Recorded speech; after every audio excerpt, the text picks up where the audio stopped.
to Chris on where we are. We're coming through the peak, but we're not there yet.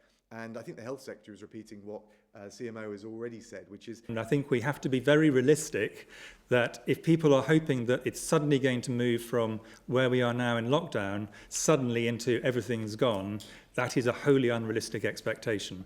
We're going to have to do a lot of things for really quite a long period of time. The question is, what is the best package? And this is what we're trying to work out. But if you release more of one area, you have to keep it on board more of another area. So there is actually a proper trade-off, and this is what ministers are having to consider.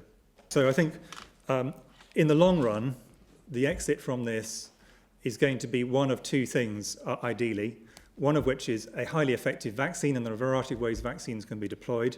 They can be deployed for damping down epidemics, they can be deployed to protect vulnerable people, or highly effective drugs so that people stop dying of this disease even if they catch it, or which can prevent this disease in vulnerable people.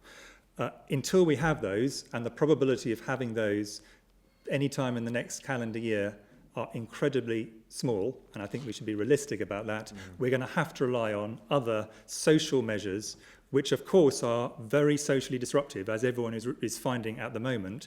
But until that point, that is what we will have to do, and it'll have to be the best combination that maximises the outlooks. But it's going to take a long time, and I think we need to be aware of that. Gordon, do you want to come back on any of that? Well, just briefly, to Professor Whitty, if you're saying that you don't expect